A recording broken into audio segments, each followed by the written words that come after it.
আসসালামু আলাইকুম রহমতুল্লাহ। হাতে নয় ভাতে মারবে ডোনাল্ড ট্রাম্পকে নরেন্দ্র মোদী। দেখেন না, ইতিমধ্যে গতকালকে বিগ বিউটিফুল বিল পাশ করেছে ডোনাল্ড ট্রাম্প। ওই দেশের নিম্ন এবং বা মধ্যবিত্তদের যে মেডিকেল সাপোর্টটা দিত সেটা আমেরিকা আর দিবে না। অর্থাৎ নিম্ন আর মধ্যবিত্তরা চরম সংকটের মধ্যে পড়তে যাচ্ছে। যাই হোক, যেটা বলতে চাচ্ছিলাম, অতিরিক্ত শুল্ককে কেন্দ্র করে উত্তেজনা বিরাজ করছে নয়াদিল্লি ও ওয়াশিংটনের মধ্যে। ট্রাম্পের নিকট থেকে বিমান ও অস্ত্র কেনার পরিকল্পনা স্থগিত করেছে ভারত। কয়েক দশকের মধ্যেই দুই দেশের মধ্যে সম্পর্ক এবার প্রায় তলানিতে এসে ঠেকেছে। অতিরিক্ত 50% শুল্ক আরোপের কারণ হিসেবে ডোনাল্ড ট্রাম্প বলছে, রাশিয়া ইউক্রেন যুদ্ধে রাশিয়া থেকে তেল কিনে ভারত রাশিয়াকে অর্থায়ন করেছে। ভারত বলছে ওয়াশিংটন ও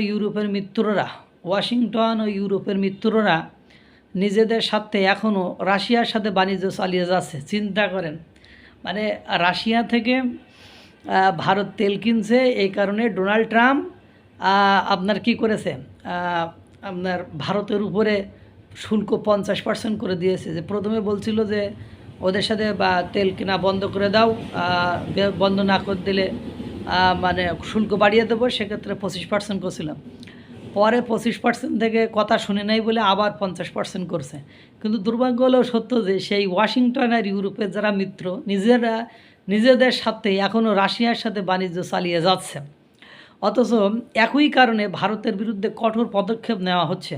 অন্যদিকে ট্রাম্পের হুমকিকে পাত্তা না দিয়ে রাশিয়া থেকে তেল কেনা চালিয়ে নেওয়ার ঘোষণা দিয়েছে ভারতের প্রধানমন্ত্রী নরেন্দ্র মোদী।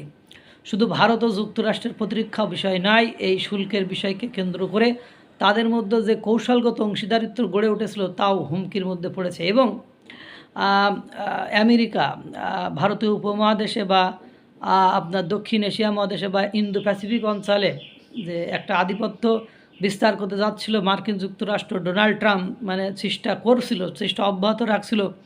হয়তোবা এই সামান্য একটা কারণে আপনার সে আশায় গুড়ে বালি হয়ে গেল। অর্থাৎ এই অঞ্চলে আধিপত্য বিস্তার করার জন্য ডোনাল্ড ট্রাম্প যে শখে গেছিলো, সেই শখে আমার মনে হয় ডোনাল্ড ট্রাম্প একার ভুল পথে একটা পদার্পণ করে ফেললেন।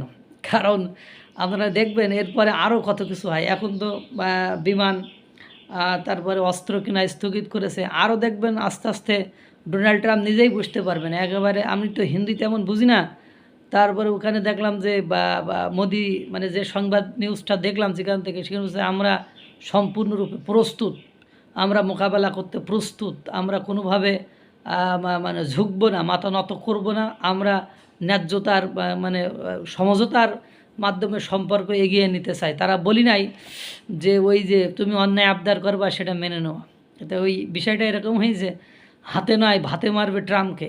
দেখেন না, কিছুদিন আগেও দেখলাম ভারত তাদের সাইল যেটা আমেরিকায় পাঠাতো, ওরা আমেরিকায় না পাঠিয়ে এখন পাঠাবে হলো আফ্রিকায়। চিন্তাভাবনা এরকম করেছে। আরও দেখবেন অনেক কিছুই তলে তলে হবে, যেগুলো আমেরিকার জন্য চরম একটা ক্ষতির কারণ হয়ে দাঁড়াবে।